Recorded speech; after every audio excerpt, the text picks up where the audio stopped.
കഴിഞ്ഞ ദിവസം എറണാകുളം KSRTC ബസ്സിൽ ഒരു അമ്മയെ ഉപേക്ഷിച്ചിട്ടൊരു വാർത്ത നിങ്ങൾ പലവരും കേട്ടു കാണും. പിന്നീട് ഈ അമ്മയെ സ്വന്തം മകൻ തന്നെ കൂട്ടിക്കൊണ്ടുപോയി. അത് വലിയൊരു വാർത്താ വിവാദത്തിലേക്ക് ചെന്നുപെട്ടപ്പോൾ ആ മകൻ തന്നെ കൂട്ടിക്കൊണ്ടുപോയി എന്ന ഒരു ന്യൂസും കൂടി പിന്നീട് കേട്ടു.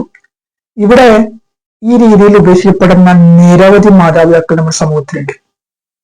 മക്കൾ ഉപേക്ഷിക്കപ്പെടുന്ന മാതാപിതാക്കളുടെ നീതിക്ക് വേണ്ടിയിട്ട് ഏതാനും വർഷങ്ങളായി ഒരു നിയമ പോരാട്ടം നടത്തുന്ന ഒരു എളിയ പ്രവർത്തകനാണ് ഞാൻ. എന്നെ കുറിച്ചിട്ട് മാധ്യമങ്ങളിലൊക്കെ വാർത്തകളായിട്ട് വന്നിട്ടുണ്ട്. അതായത് ഞാൻ ചെയ്ത പ്രവർത്തനത്തിന്റെ വാർത്തകളായിട്ട് അത് ഞാൻ ഇവിടെ ഓരോന്ന് കാണിക്കുന്നുണ്ട്. പത്രങ്ങളിൽ വരുന്ന വാർത്തകളുടെ ഇതൊക്കെ ഞാൻ കാണിക്കുന്ന ഇതൊക്കെയാണ്. അത് കാരണം കുറച്ചു പേർക്കെങ്കിലും എനിക്ക് നീതി വായിച്ചു കൊടുക്കാൻ പറ്റിയിട്ടുണ്ട്. ഇവിടെ 2007 migrants welfare parents and senior citizen എന്നുള്ള ഒരു ആക്ട് ഉണ്ട്.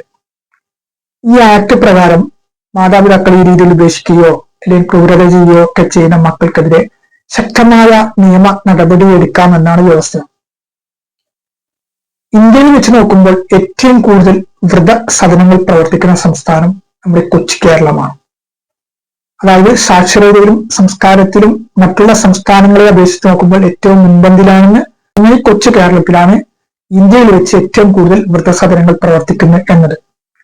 സർക്കാരിന്റെ അധീനത്തിൽ മാത്രം, അതായത് സർക്കാർ ഗ്രാന്റ് കൊടുത്തിട്ട് പ്രവർത്തിക്കുന്ന 600-ലേറെ വൃദ്ധസദനങ്ങൾ ഉണ്ട് എന്നാണ് കണക്കുകൾ വ്യക്തമാക്കുന്നത്. അതിനു പുറമെ സ്വകാര്യ വ്യക്തികൾ നടത്തുന്ന സ്ഥാപനങ്ങളുമുണ്ട്. ഇത്തരം സ്ഥാപനങ്ങളിലൊക്കെ അധികം പേരെയും ഇതുപോലെ തെരുവിലും അതുപോലെ തന്നെ ആരാധനാലയങ്ങളുടെ മുറ്റത്തു നിന്നൊക്കെ കൊണ്ടുവന്ന് ആക്കിയതാണ്. ഇവർക്കൊക്കെ മക്കളും അടുത്ത ബന്ധുക്കളും അതുപോലെ തന്നെ മക്കളൊക്കെ ഉള്ളവരാണ്. ഇവരൊന്നും അനാഥരല്ല. അതായത് സാമൂഹ്യ ക്ഷേമ വകുപ്പിന്റെ കണക്ക് പ്രകാരം 46% അന്തേവാസികൾക്കും മക്കളും അടുത്ത ബന്ധുക്കളൊക്കെ ഉണ്ട് എന്നാണ്. ഈ ഞാൻ നേരത്തെ സൂചിപ്പിച്ചതുപോലെ ഇവിടെ ഒരു നിയമം, അതായത് 2007 migrants welfare parents and senior citizen act എന്നുള്ള നിയമം ഫലപ്രദമായി നടപ്പിലാക്കുകയാണെങ്കിൽ, നമ്മുടെ അധികാരികൾ ഫലപ്രദമായി നടപ്പിലാക്കുകയാണെങ്കിൽ തീർച്ചയായിട്ടും ഇതുപോലുള്ള അധാർമികമായ സംഭവങ്ങൾ ഒരു പരിധിവരെ കുറക്കാൻ പറ്റും. ഇവിടെ ഇതുപോലുള്ള മക്കളൊക്കെ ഉപേക്ഷിച്ചു കഴിഞ്ഞാൽ എന്ത് ആയിക്കഴിഞ്ഞാലും ഒരു ചോദ്യം ഒന്നുമില്ല. പലപ്പോഴും ഇത്തരം സംഭവങ്ങൾ നടക്കുന്നതിന്റെ പ്രധാന കാരണം ഞാൻ മനസ്സിലാക്കുന്നത്, എന്റെ അനുഭവത്തിൽ കൂടി ഞാൻ മനസ്സിലാക്കുന്നത് അധികാരികളുടെ നിസ്സംഗത എന്നാണ്.